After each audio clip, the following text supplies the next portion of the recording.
Good morning, good morning. Thank you. I appreciate it. Welcome to the 2017 South by Southwest Education Conference and Festival. I'm Ron Reed, the exec producer and director of the event, and on behalf of South by Southwest, and especially on behalf of a very hardworking and talented South by Southwest EDU team, thank you so very, very much for being here. We really appreciate it. At South by Southwest EDU, it's been our pleasure these past 7 years to host the community's conversation about teaching and learning. It's a privilege we don't take lightly, nor do we do it alone. Those of you who know me know I'm a pretty thankful person. I've already thanked you, for instance, for being here this morning, but if you'll indulge me, there are perhaps a few more thank yous I'd love to extend. First off, as you know, South by EDU crowdsources our program. We do so via the Panel Picker platform, which we release every summer in June and July. This season, you proposed more than 1,300 sessions and workshops for us to consider. Thank you, thank you. I appreciate that. So again, my first task is to thank you guys. We appreciate your fueling and powering the event. I also want to thank the South by EDU advisory boards who review and evaluate all that goodness that you share with us and really help inform the final program. Our appreciation for their time and attention and energy just can't be overstated. Our deep thanks as well go to the organizations that support this community by underwriting networking events, partner programming, lounges, parties, and more. Through their gracious support, we hope to offer more than a meeting, but a learning experience that is both wide and deep and frankly second to none. And finally, I'd like to thank the more than 1,000 speakers that are on the program this year. All have contributed their time and attention in support of the broader community, that they give their time freely and invest themselves so deeply to share with us all. That's what we think makes South by Southwest EDU so special, so we simply couldn't do it without their tremendous contributions. So please then join me in giving a round of applause to the speakers and advisory board members, our many sponsors, and each of you for being part of the South by EDU community of ed innovators. We really appreciate it.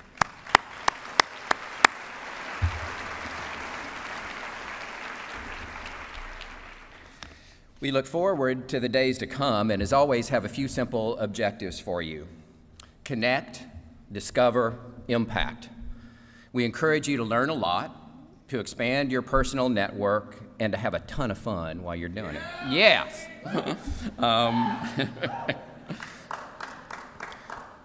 Before we hope that by doing these things that you're inspired and you're empowered to go home and really make a positive impact, be it in your classroom or on your campus, in your company, or your organization. Before introducing our opening speaker, I'll take just a minute or two to share that at South by EDU, the team thinks a lot about how to craft a really rich and varied learning experience for y'all. When we think of our conference sessions and workshops, those that occur here at the Convention Center or across the street at the Hilton or across the street that way at the JW Marriott, we've developed programming formats to help support a variety of learning styles. So from large room shared experiences in our keynotes to longer, more in-depth 2-hour hands-on workshops and even half-day impact-oriented summits, we complement with 10-minute mentor sessions, 20-minute Future 20 talks, and a variety of 30-minute stage talks throughout the program. We also think about how to help you discover innovative initiatives and solutions, so we offer an array of exhibitions. From the curated playground, which is right over there, where we host immersive experiential displays, to our industry hub at the JW Marriott this year, where we have displays and talks that really support the business of education. Also, the expo downstairs is open only to conference registrants today, but know that tomorrow it'll be free and open to the public, and we expect some 6,000 or 7,000 students and parents and local community members to come join downstairs. So again, we're excited for the array of options. And of course, it wouldn't be South by Southwest without a mountain of networking opportunities, including special topic meetups throughout the day, which is new this year, as well as lounges, happy hours, parties, and more. And on that note, I'll say that I'll look for you later this evening at our South by EDU opening party at Buffalo Billiards, right on 6th Street, and they're hosted by our friends at Renaissance Learning, which we appreciate. So finally, there are two quick things I'd like to touch upon before introducing the speaker. First, I want to highlight in our mobile app two functions. There, beneath each session description are references to feedback and ask and vote. For every session, there is a feedback opportunity, and we really encourage you to complete and submit. It won't take but a sec, and we are hungry for all the feedback we can get. So please, if you would be so kind, know that we would be grateful. In regards to Ask and Vote, this is a tool that helps support live polling and Q&A. You can, again, access that from your mobile app, or if you're working on a browser, visit Slido, slido.com, and enter hashtag SXSW EDU, and you can have the same functionality that if you open up your mobile app, you got right there. So let's get to it. It's a sincere pleasure to introduce our opening speaker. What I'm most excited about is that he's really exploring a space that we all find particularly compelling, and that's the intersection of culture and learning. I say we're all interested in the topic. I don't know if you noticed, but we did a pre-conference survey, and several thousand of you responded to it. And one of the probes was about culture and learning. I found it interesting that 70% of you said it was very important, and another 23% of you said it's somewhat or pretty important. So when I say I think as a topic we're all intrigued and engaged by it, it's a fair observation. When I think of learning and culture, our opening speaker's work on reality pedagogy comes quickly to mind. A recognition that even as we put the learner at the center of our educational focus and energy, to do so successfully requires that we understand and engage with the learner in a culturally relevant and authentic way. I believe our next speaker is helping usher in a powerful way of improving schools and schooling. Right after his talk, he'll be doing a book signing at the South by Bookstore, which is in this building on level 3. So ladies and gentlemen, Associate Professor and Director at Teachers College Columbia University, and author of the best-selling book, For White Folks That Teach in the Hood, and the rest of y'all too, Reality Pedagogy in Urban Education. Please give a very, very warm welcome to Dr. Chris Emdin. Thank you. Appreciate it.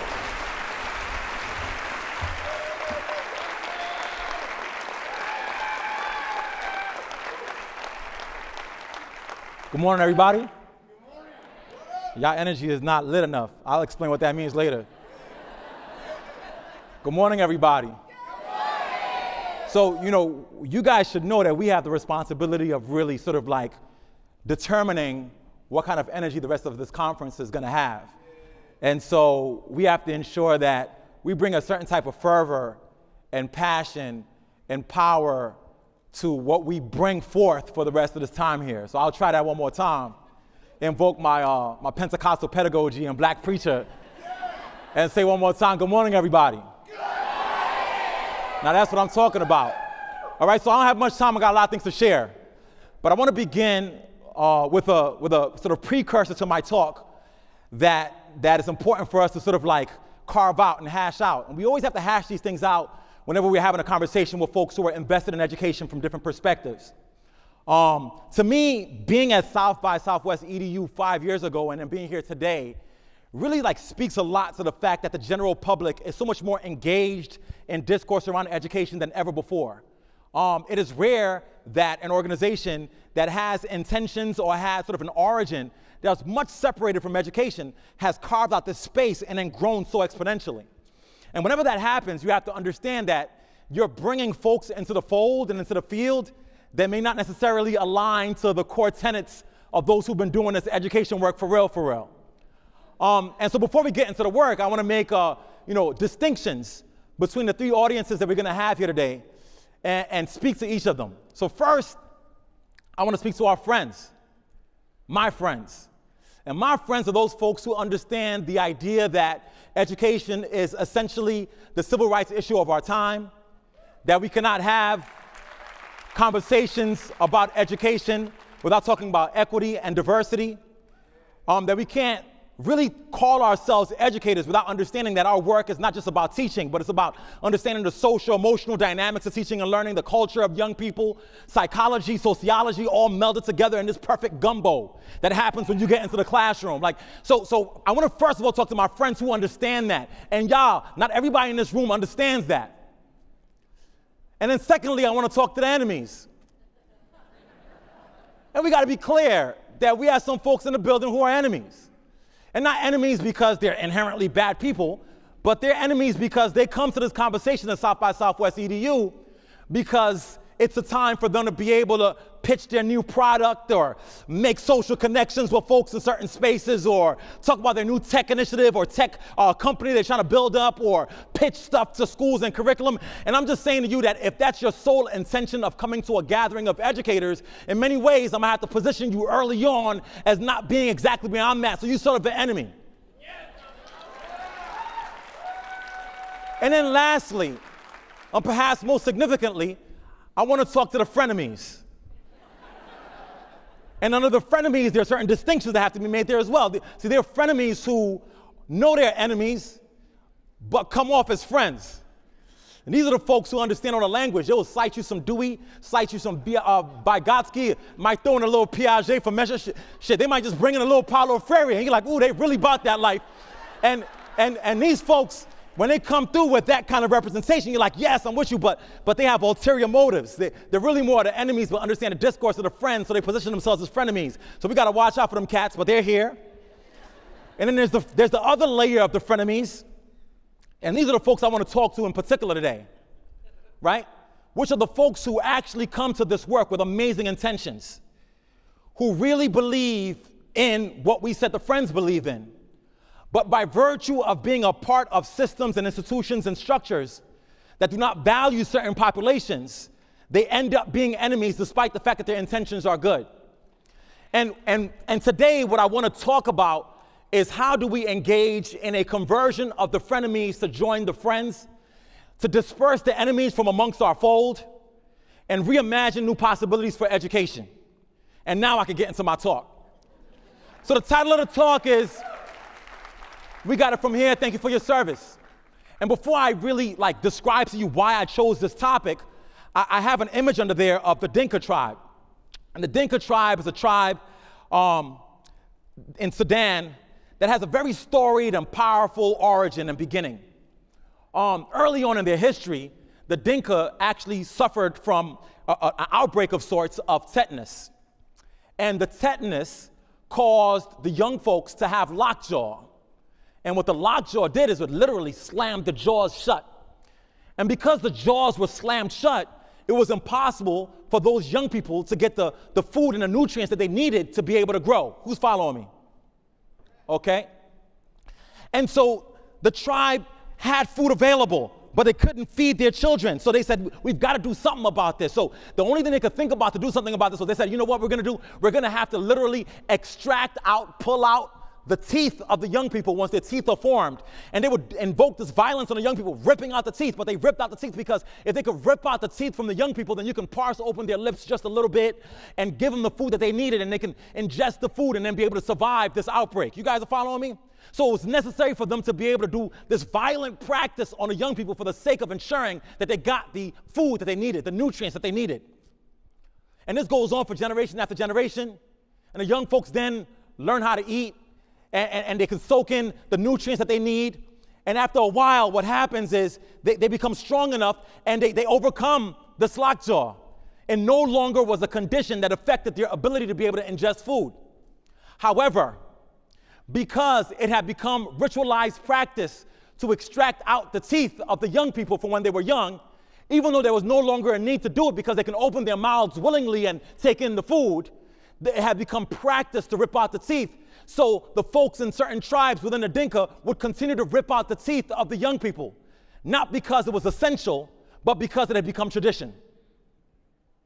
In contemporary education, we follow that exact same model. When we think about the young folks among us who are most marginalized, who have not been able to really sort of partake in this wealth of knowledge that we have around us today, historically, what happened is that we had to rip out their teeth in order for them to learn. The ripping out of the teeth, to me, is the extraction of culture. The extraction of culture has been a necessary component of teaching in America for the sake of allowing young folks to be able to have some food, some knowledge. Y'all with me? And so this goes on for quite a while, and the teeth are getting ripped out, and the equivalent of the teeth getting ripped out. You know Brown versus Board of Ed, the forced moving of a young girl into an all-white school. Why do you think the parents sent the kid to that school knowing she's going to get spit on and cursed at? Because they knew that that child needed the food of the education she could receive in the other school. I'm weaving this narrative. Y'all got to stay with me now. All right? So this goes on for a while, and now we are in 2017, and in 2017, information is readily available to young folks who've been marginalized in school. They can go on Google and soak in the information. They can open up their windows, open up their eyes, and just see the world around them and learn. At the time, it was necessary for their culture to be extracted from them, for them to be able to have access to the schools who could give them the appropriate information. And today, the information is all around them, but we are still extracting out their culture in schools. We are still doing the violence that Dinka did on the young folks to get food on young people for getting knowledge in classrooms and schools. We are all collectively complicit in the process of devaluing the natural knowledges of certain young people from certain segments of our population. And that should rattle you. That should shake you.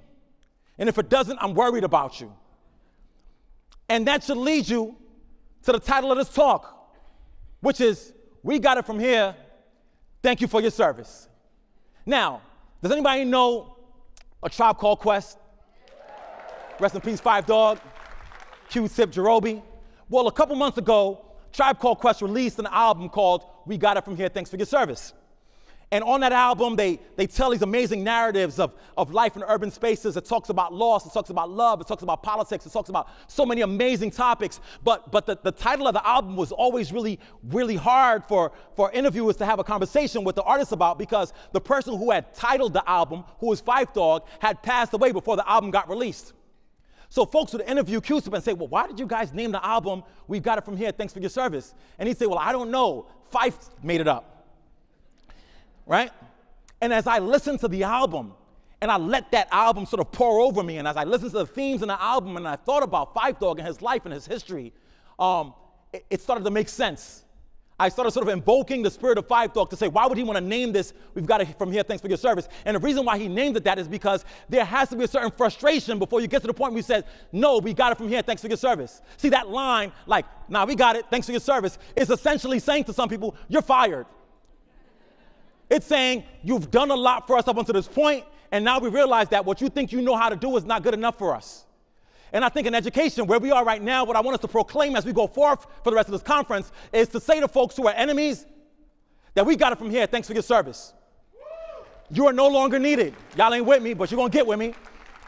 That your ideas, your antiquated ideas about education that involves young folks in urban spaces having to silence themselves in their voices is no longer going to work. We've got it from here, thanks for your service. What Five Dog was saying was that I'm claiming ownership back over my culture.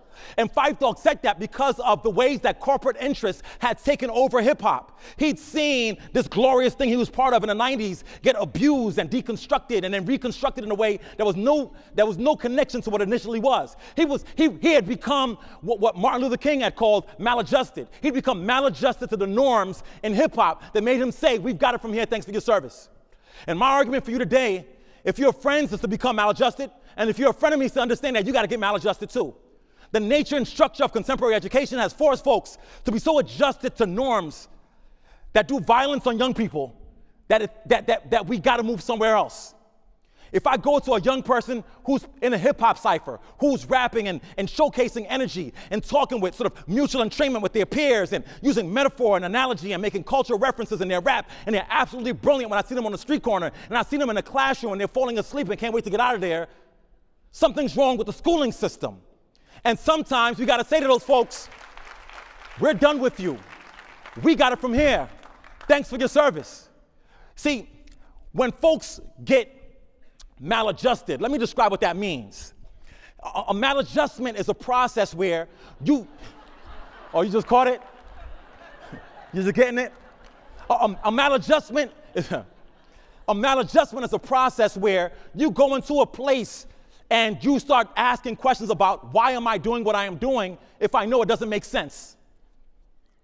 Why are we sitting in the keynote at South by Southwest and I'm here bringing y'all this truth and folks are still policing their reactions because they're looking at somebody next to them and saying, well, I don't know if I should clap now or yell now. Am I in church or at a conference? Look, let me tell you, you have both for the record, but let me tell you something. That what's going on there, that process where you're feeling uncomfortable about my approach to describing this information to you and you're looking around not knowing what to do, what that is your body being maladjusted. And the question is this, you have to get to the point where you get maladjusted to the norms of social spaces where we talk about education, to the point where you're so frustrated, you're saying to the folks who are in charge, I'm over it. For you, we've got it from here, thanks for your service. And this is why I titled my book For White Folks Who Teach in the Hood and the rest of y'all too. It's saying, and let's be fair and be honest and be frank, you got white folks in urban spaces. And I'm an urban dude, so I'm gonna talk urban if you invite me. Right? But there are white folks in urban spaces who are not evil people, but by virtue of not understanding the beauty and the complexity of urban spaces, end up doing violence on young people because they think they're doing good work, but they're extracting out the culture of those young people. Right? We got folks who are in charge of the field of education who say that they're good people. We got devious DeVos and her dangerous demagoguery in charge of education right now. But listen to me, what's important is this, she a friend of me. Because her construction of her identity around education is that she's a good person who's doing what is right to do for those young folks who are downtrodden. You understand that? That's a person who has friend ideology but enemy execution. And when you got frenemies, you got to be able to tell them, I am maladjusted to the fact that you are constructing the discourse around what we're doing, and I'm so maladjusted that you're fired. We got it from here. Thanks for your service. Right? And the implications of not being bold enough to say I am going to be maladjusted to the structure of this space is that you're invoking trauma on a young person. Let's go back to the Dinka for a minute. Could you imagine a young person who has the ability to open their mouth and partake in the food that's before them, who is now forced to be part of a ceremony to extract out their teeth? Could you imagine the terror in that? Could you imagine the trauma in that? The trauma and being forced to go through something just because other folks say it's necessary when you know it isn't. That terror is contemporarily trauma. You understand me? And trauma is living in the full bodies of the young folks who are most marginalized in schools today, whether it's urban schools or rural schools. Folks who've been pushed to the margins are undergoing severe trauma. Right now, we got PTSDs going on everywhere, undiagnosed and need to be treated. And they're a function of folks being adjusted when they need to be maladjusted. A President Trump stress disorder is a real phenomenon. There are folks in urban spaces. Who see themselves being killed spiritually under the guise of a person who's going to make America great again. And their notion of America being great again is circling back to a history of education where they never have a voice. Y'all with me? We're talking about the fact that, let me just get real. We're talking about the fact that even as educators, the educators that we cite the most around how to improve education, their work was born out of an era where black and brown folks did not have a voice. So when you celebrating Dr. Seuss a couple days ago, you ain't understanding that Dr. Seuss was a person who perceived young folks of color and people of color generally as being not real, not authentic. But we celebrate their voices because those are the folks whose traditions we've inherited. Y'all with me? Wait, even an amazing pedagogue like a John Dewey is born out of an era where, even though he wants to talk about entering the child's mind, is born out of an era where particular children were not worth their mind entering into. So we're inheriting a trauma that's been deposited into the bones of the institutions that young folks are feeling. And if you can't name that trauma and be maladjusted to it, we ain't going nowhere. A poor teaching in schools disorder. Y'all know that one too, huh? Young folks in urban spaces who know how to engage with each other, who might play the dozens with each other. Anybody know what a dozens is? Snapping on somebody. You go into a school, you have a conversation with your friend, and you snapping on them, but you know it's all love, and all of a sudden everybody thinks it's bullying, and then they suspend you. Simply because they can't recognize the fact that your culture is more complex than anything they could imagine. So they're ripping out your cultural teeth while you're expressing your cultural value. That's real. That's a trauma. A poor treatment and society disorder. where a young person a couple days ago was on video showing her dad getting picked up by immigration officers? You don't think that has severe effects on the psyche of that young person? Then you start asking questions about why are the black and brown kids underperforming? Because we're not diagnosing the trauma that's coming because we've been adjusted to a system that imposes that trauma and that violence on those young people.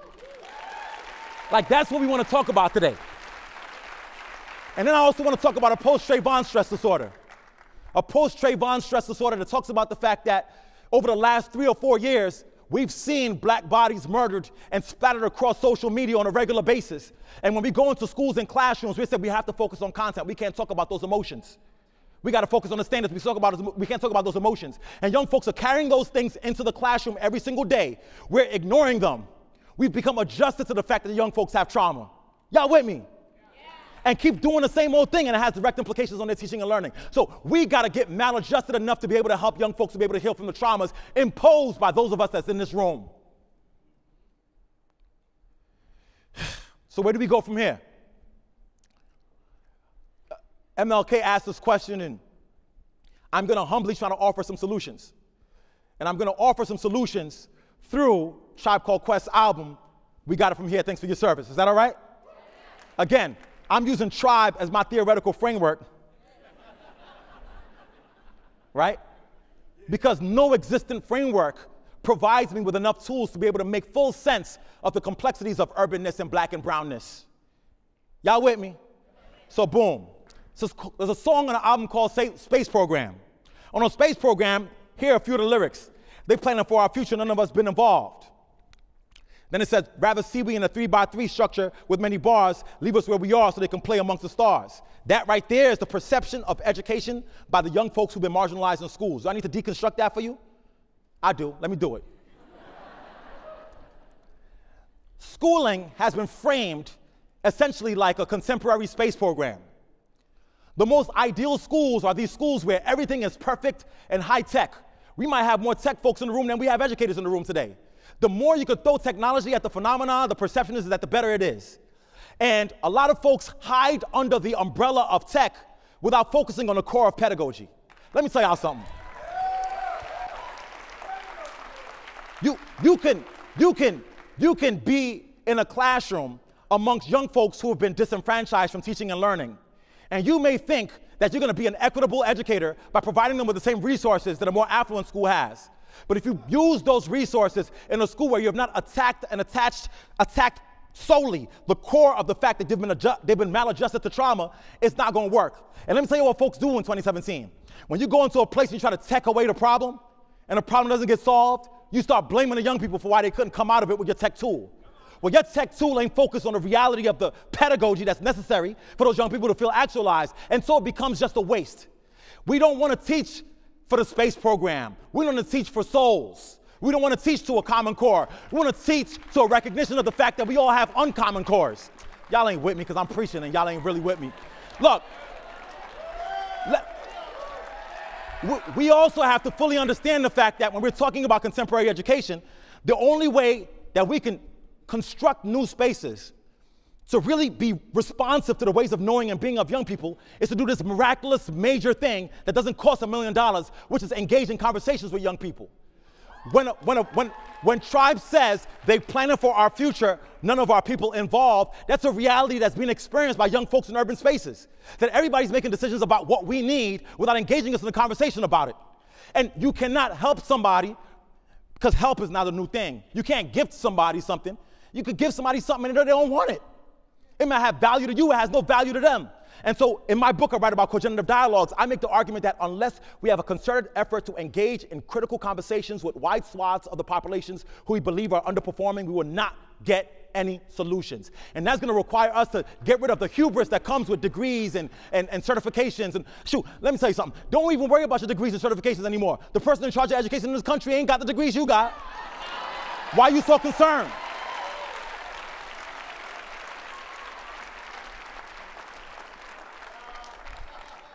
The second part about it in that quote is that leave us where we are so they can play amongst the stars. A perception amongst young people that the whole world is setting up for a different economy while they're being left in the places that they're in.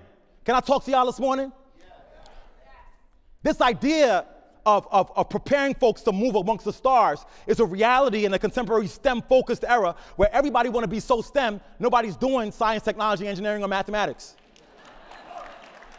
The phrase has taken on such a meaning that's so different from what its intentions are, that is completely separated from the idea that you want folks to engage in STEM so they could be part of the STEM economy. So you got folks who have coding academies popping up. I throw a quarter, I might hit somebody in this room that has a coding academy that's there starting up. And this is not anti-coding academy, it's anti the perverse notion that I can go into a community, frame the charity I am giving them as opening up new possibilities for them, when in reality, I still have the low expectations of them, and I'm teaching them how to press a button and watch something jump. I can name it a coding academy, when in reality, you're not treating me or teaching me to engage fully in STEM or the world of computer science. You're teaching and treating me as though I'm part of the lowest totem pole in that new economy. Look, you could, y'all ain't feeling me. You could coding academy your way into creating a new populace that's a worker in the STEM workforce. And how is that any different than creating somebody who's just a worker in the existent workforce? Don't lull me to sleep with the ideas of your charity if your intentions are not to be able to provide me with equity. So the way that we address that is by engaging in a process, not just the dialogue, but the teaching.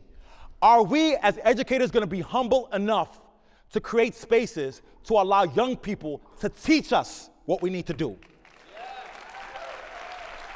It's not an arbitrary phenomenon. Because y'all can say, yeah, we're going to make them teach us, but then you get to that classroom, you tell them to shut up. It doesn't work that way. I'm talking about institutions creating spaces to allow young folks to be able to take the helm of the instruction within the institution, to inform the teacher about the nuances of their culture, to be able to tell the teacher, stop ripping out my teeth and just let me be. And unless you're creating those spaces in schools, and it's not about black and brown youth as well, it's also about youth that we've diagnosed and labeled as not being able to achieve in schools. You're talking about young people that we call disabled, who have much ability, right? It's about young folks in Appalachia that we say they're so poor they can't read. Song We the People. And in We the People, Tribe says, you bastards overlooking street art, better yet street smarts, but you keep us off the charts. Let me stop there, I'm gonna deconstruct that right there. Huh? The idea that part of the issues around contemporary education is the inability of educators to understand the complexities of localized, what they perceive to be non-academic knowledge. Y'all with me? A young person in urban America who could write a graffiti piece on the wall on a bridge that could risk their life to do it, and it's in 3D, is a young person who fully understands the inverse square law in physics. Right? A young person who is in their apartment right now, downloading free software and constructing an album and then becoming a multi-platinum selling artist, Chance the Rapper, overnight, is a person that has, by the way, you know, Chance's story is that his first mixtape was created when he was kicked out of school on suspension. You guys know that, right?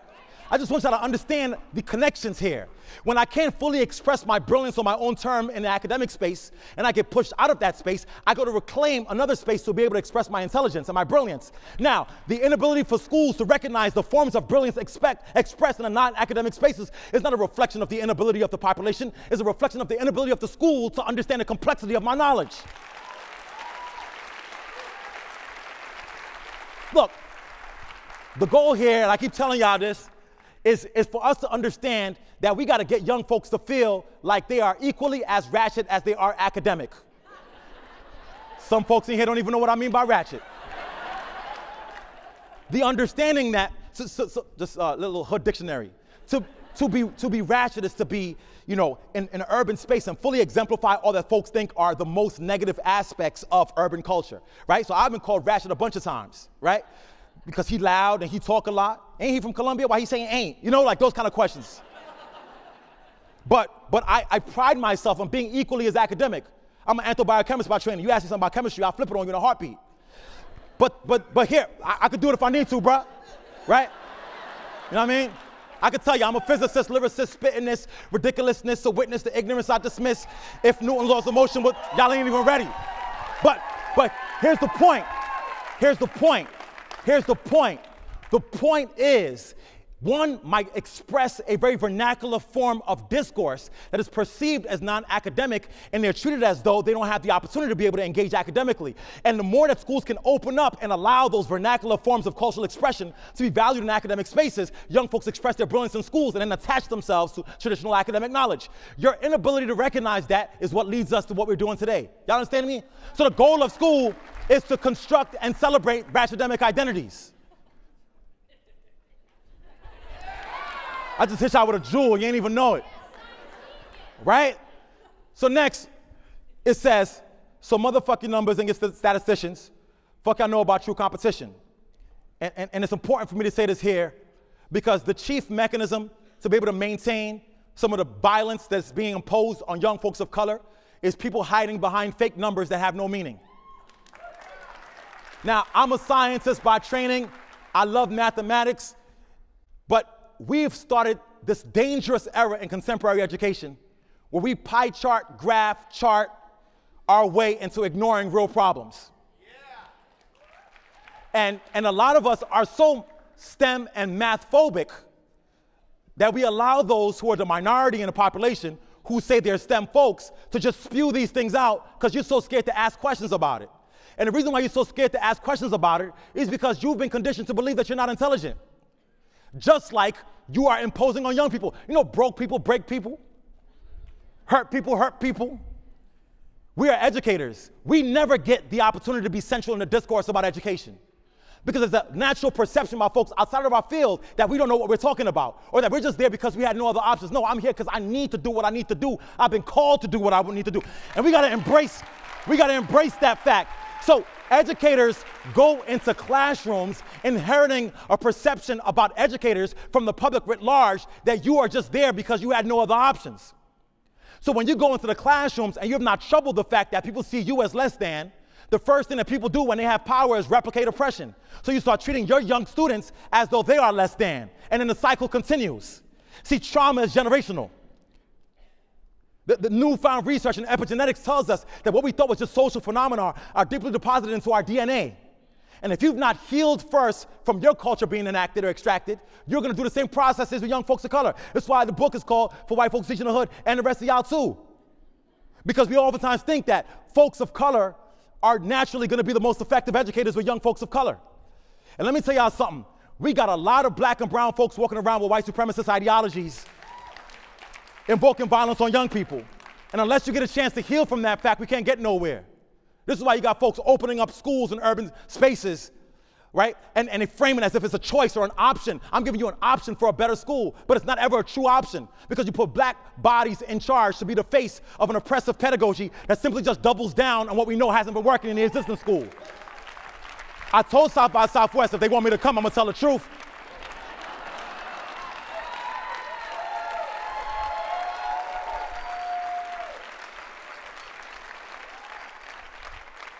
It's a track called Killing Season.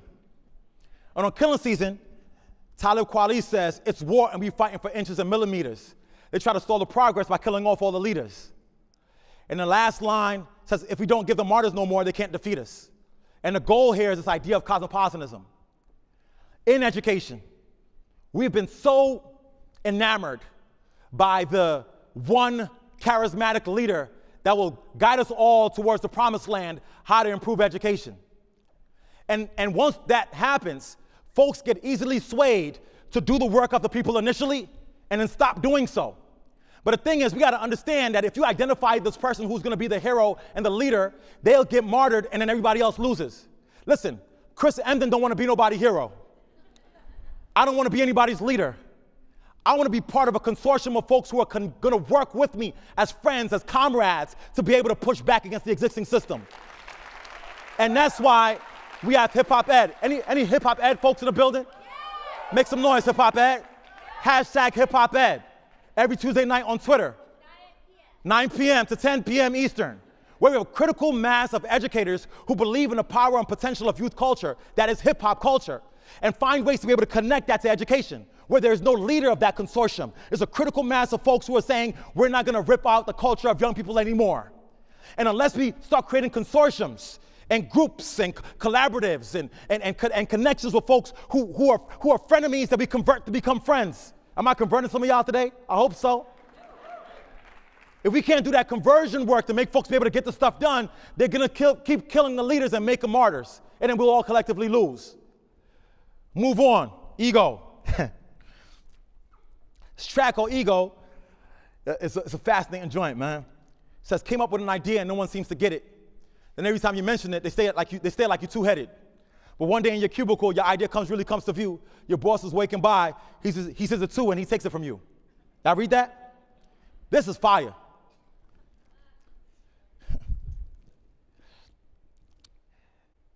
There are people in the world of education who are simply here to listen to good ideas and monetize off of them. Yeah. Are y'all listening to me? Yeah. And I'm all about people getting their bread.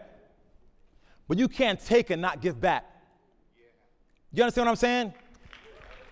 Folks of color in this country have been the backbone of this country and have invented any idea about education that we could never think of. People talk about, oh, the reinvention of project-based learning. Let's construct a project-based learning experiment to improve education. Post Brown versus Board of Ed, when we had separate but equal schools that were truly unequal, and you had a young family who was sitting in a school down the hill that was performing well, mind you, who was there with their children in this school that didn't have enough resources. And were looking up at the schools up the hill and saying, I want to be able to get my child into that school because I really care about education, and force their kids into that school. And then when the students get into that school, the students start underperforming, which is a birth of what we know today as achievement gaps, even though they were performing well in the localized schools. Well, let's look at what was happening in the localized schools. It was project-based learning before people came along and named it project-based learning and started selling project-based learning. If I'm in a school in the hood and there's a leak in the roof and I ain't got nobody to be able to fix the roof, who gonna fix the roof? The kids gonna fix the roof, their parents gonna fix the roof. And then we're gonna teach math and science and English and history through the fixing of the roof. This idea of engaging in projects around our learning experience has been part and parcel of what black and brown folks have always done since the beginning of time. The difference is, your boss is walking by, he sees it too, and he takes it from you. So the boss comes by and takes the idea and extracts out the magic of the phenomenon. Folks got project-based learning exercises that miss the whole core of project-based learning that work for young folks of color, which is that our projects was based on service learning. If I was gonna fix that roof, it's because fixing of the roof will help my school to be better. So I have a social emotional connection to not just the school, but to the activity, which now connects me to the content. Now, you got kids in the hood who's engaged in a project-based learning problem about how to create the best skis to go down a hill, and they ain't never skied before. The extraction of context from pedagogical practices that we have done since the beginning of time ends up being the demise of these new novel ideas. Y'all with me? And sometimes you gotta say, I'm not gonna let my ideas get stolen anymore. I only got 17 minutes, so I'm gonna move on because they told me I gotta make some time for questions. So, where we are now is to reimagine this age-old quote. And the quote was, you guys have all heard this one, right? They tried to bury us. They didn't know we were seeds. So those of us who I said in the beginning who are friends, you know, folks try to bury us. They didn't know we were folks of color in urban spaces. They tried to bury us. They didn't know we were seeds. So the seeds stayed underground and the seeds grew. And as the seeds grew, they became trees, and the trees became strong and healthy. And as those trees grew, folks were like, oh man, that's not what we wanted to do. We wanted to bury them. So they chopped down the tree and let the limbs of the tree fall back into the ground. And then they reburied the limbs of the tree. Y'all with me? And as they reburied the limbs of the tree, they put it back underground. And as it went back underground, it became dirty and it became mired with pressure and it turned into coal, which had less value than even the seeds to begin with. But then they tried to bury the coal underground and they added pressure to the coal underground, pressure of testing to the coal that was underground, pressure of new options in schools that don't really mean anything to the coal that was underground. And as they did this, the coal get buried underground, but the seed became a tree, the tree became a limb, the limb became wood, the wood became coal, the coal became diamonds. Because coal under pressure becomes diamonds. And right now, for those folks who've been marginalized historically in schools, from young folks in the hip-hop generation that were told that they are anti-academic, anti-intellectual, they have nothing, we are at a point now where we know our worth. where we understand that we could be ratchetemic in academic spaces. You're not going to make me feel less than because you don't know how to speak like you from the hood. And where we are now is understanding that we know we are diamonds. So we got it from here. Thanks for your service. Those who are going into our communities to abuse us and take out and mine our genius and tell it back to us, we got it from here. Thanks for your service. For those folks who construct and create new standards that have no true meaning because they don't connect to the culture of young people, we got it from here. Thanks for your service.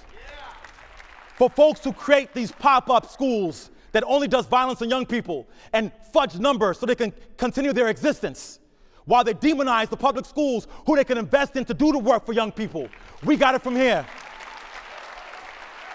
Thanks for your service.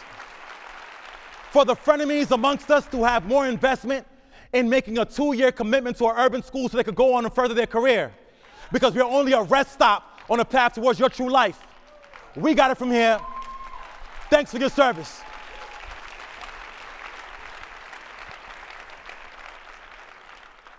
No more will you allow our brilliance to feel insignificant. We got it from here. Thanks for your service.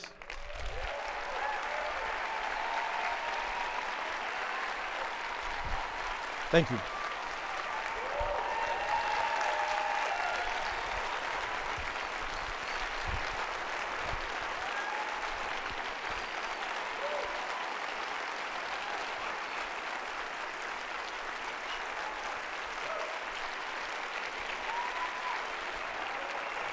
I appreciate y'all. Thank you so much.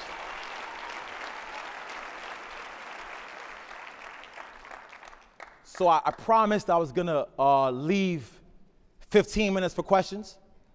I left 13 minutes and 26 seconds. So there's a mechanism now that you guys can use the South by Southwest app, I believe, to ask some questions, and I think they're gonna raise up here, and I'm gonna answer a couple of them. This is so fancy. You guys should see this. Oh, you see it? You do. So the question was, where do you suggest we can find the right people who don't extract culture from our kids? And this is fascinating to me that this question rose up. Well, you find those folks who don't extract culture within the community. I recently did a essay for PBS called Why Are There So Few Black Male Teachers? And I was so shocked that folks are so concerned about why there are not that many black male teachers and nobody goes into the communities where black males are to train them to be teachers. It's like, yo. So how do you find folks that can teach and be educators? You invest in the community and train folks to value teaching. You invest in the community and don't create a narrative that says, when you make your way out the hood, what are you going to do? Because that's a narrative across the spectrum. You go to a basketball player. I signed my first contract. The first thing I want to do is make my way out the hood. You go to an educator who gets a good degree. I just want to make sure I move my family out the projects and make my way out the hood. Well, if everybody's making their way out the hood, who's going back to the hood to make it better? Who's going out there to improve it?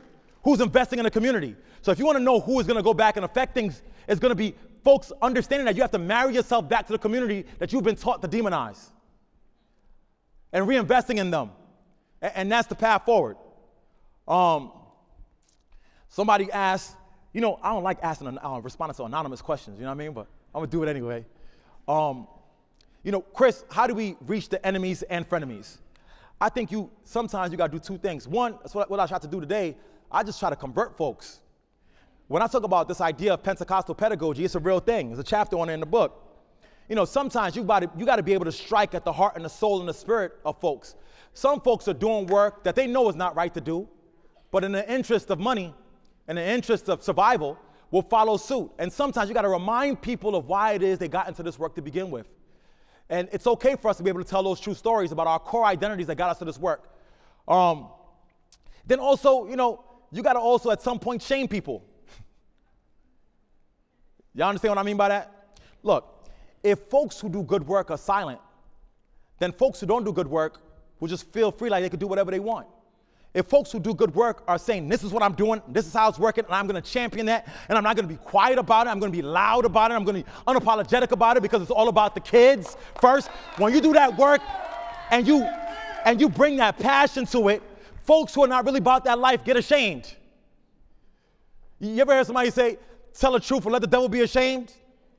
Sometimes you got to tell the truth and let folks be scared.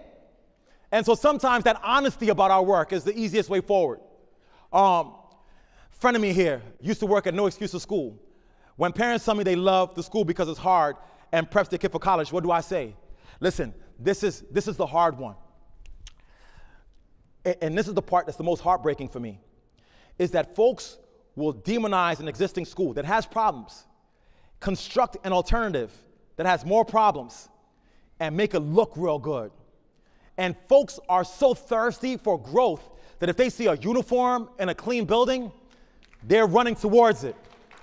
And sometimes it's important for us to be able to have critical conversations with parents about the fact that they've been programmed to believe that something other than who they are is valuable. When I say trauma, y'all don't understand what I mean by trauma. Do you know there are young folks who send their kids to a school every day and are scared to go into that school because of the trauma they experienced within that school? So sometimes if you want to get parents to become, you got to have a critical meeting with parents to talk about who hurt you. When did you get disconnected from school? What made you think this was the only alternative? What makes you think that going to a school that's preparing your child for a job that only existed in 1950 is the best alternative for that child? The parents are reacting the way they do because they have no idea of what real options are. So when somebody says you have a choice, they're so excited because I've never been given a choice. You're giving me a choice, and they don't know they're going from the frying pan into the fire. So we have to have critical conversations with them about the reality of these experiences. You understand what I'm saying? So the path towards getting parents to understand the truth is showing them what the real world look like. Say, hey, parent, you want your child to be a part of the new economy? Well, I went to the Google offices the other day. Yeah, they rocking shorts. They listening to music. They walking around freely. And they are transforming and changing the landscape of technology.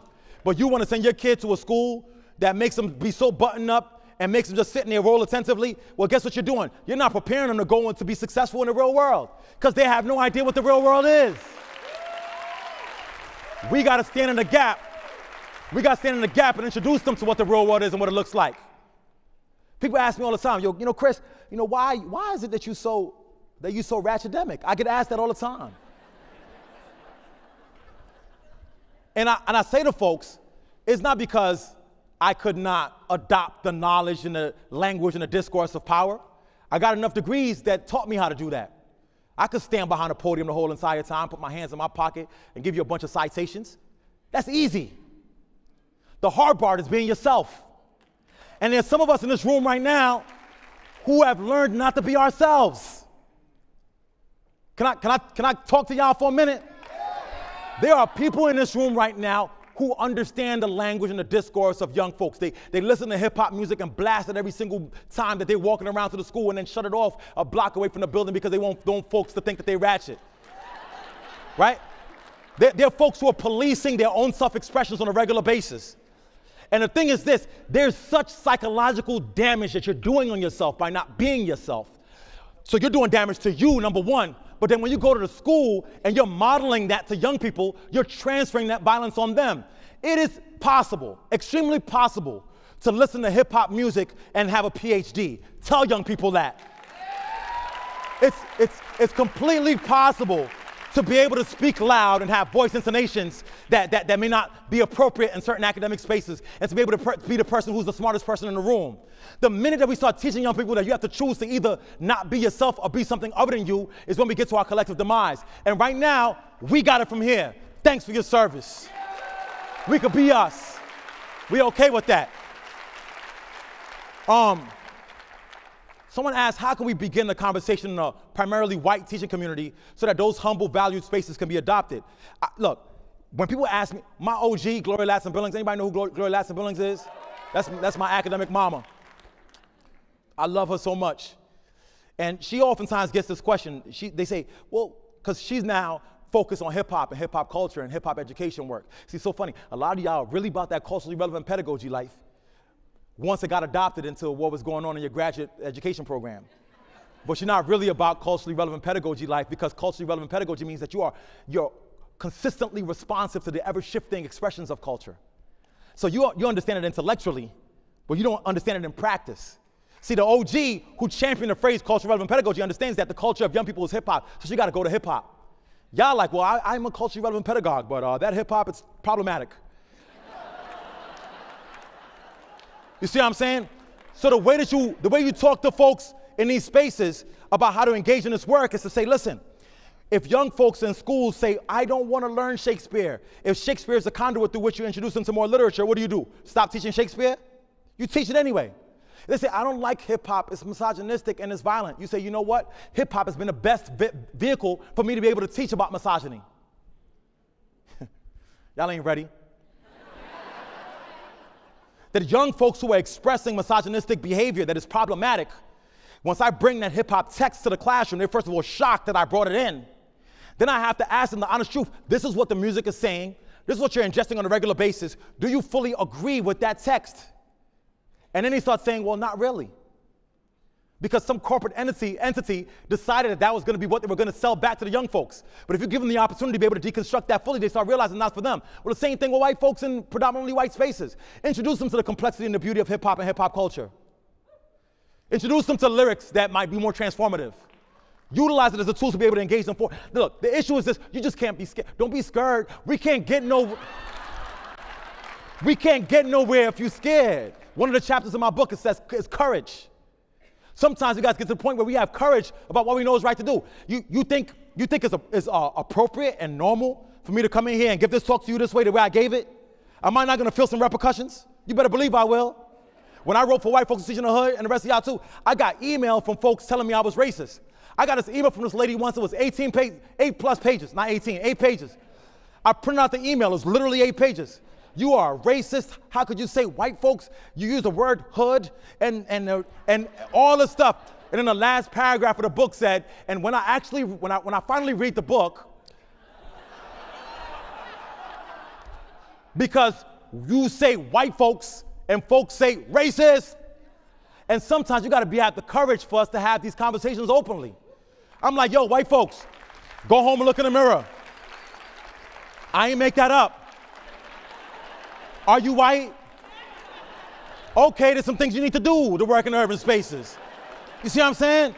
And I think the openness in an era of hyper-political correctness about these issues, again, back to my topic, you get adjusted to it. People get adjusted to inequity. They get adjusted to violence. When we talk about domestic violence, one of the biggest issues around domestic violence is that the person who's the abusee starts making justifications for the abuse and then starts normalizing themselves to the abuse and they find reasons why they're being abused. They find fault in themselves for why they're being abused. And I don't at all want to minimize the trauma or the significance of talking about domestic violence, but the world of education, educators, teachers are in a deeply abusive relationship with the structures of traditional schools. We're getting beat up. We're being told now we can't do what we know is right to do, and we start making justifications for why that institution is right. At some point, you got to be like, no, no more. You got to say, look, we got it from here. Thanks for your service. Can we get back to this theme? I got 2 minutes, probably like 2 questions. And the way it's been going today, maybe just 1 question. What about private schools taking students out of their local public schools? Though a choice, do they understand what they are losing? I don't think folks know, and this is why I do this work, is to let folks understand that you are worthy and valuable as you are. And I'm going to teach you with high rigor, high expectations, but the path through which I get to rigor and expectations is not through divorcing who you are, but using what you are as the path to get there. And you know, I was at a talk probably about 3 months ago, and I had a conversation with a guy, and he said, man, I went to school, in the 50s. And I remember that I had a little, it was an all-white school, and we had this little black girl who was brought into our school. She was bussed in. And every single day, she would sit in the classroom, and she would literally urinate on herself. And then all the kids in the class would make fun of her because she was urinating on herself. And I would tell my mom about this, and my mom says, well, you just go talk to her. And it was, the trauma that comes, people don't understand the trauma of being the only one. And parents will send their kids there because they're in search of an opportunity. But if the opportunity first is mired through this idea of doing this trauma and this violence on you, then it's not worth the experience. Now, I'm not saying that I want to segregate schools. What I'm saying is that if we're going to move education forward, we can't have segregation pedagogies. Y'all ain't following me? If you go back to the analogy I gave you about the schools that were successful in black and brown spaces and the wanted to go to the other schools, you have to understand that we integrated the schools. We sent black kids to white schools, but we never integrated the curriculum. We never integrated the pedagogical approaches. We never integrated the community. And so you can physically integrate the schools, but without integrating the approaches, it still becomes a violent space. Now we're in 2017, the schools are more segregated than they've ever been. So now we got resegregated schools, but using the pedagogical frameworks of the integration schools. You understand what I'm saying? So it's going to require us having a more robust approach to teaching and learning, not just in white schools and black schools, but in all schools. Because also we got to keep in mind, all students benefit. You know, at the end of the day, all youth benefit to being exposed to a more diverse and robust approach to teaching and learning. All youth benefit from not having a singular assessment, right? All youth benefit from that complexity. Sometimes we associate complexity with chaos because we view it as chaotic because it's not like what we know. But it's not really chaos, it's just complexity, and you need to learn to appreciate the complexity. So look, in 44 seconds, I can't answer another question, but you could tweet them to me. I'm gonna be on Twitter all night long. You tweet them to me at Chris Emdin, hashtag HipHopEd or hashtag whatever it is. But if you tweet me, I'll respond to every single question. I hope you guys have an amazing conference. Please don't take this talk as entertainment. Please take this talk as something in the back of your minds. On a lens through which you look at all the sessions that you attend for the rest of this conference, and a lens through which you look at all the work that you do after you leave this conference in education. Because you know we got it from here. Thanks for your service.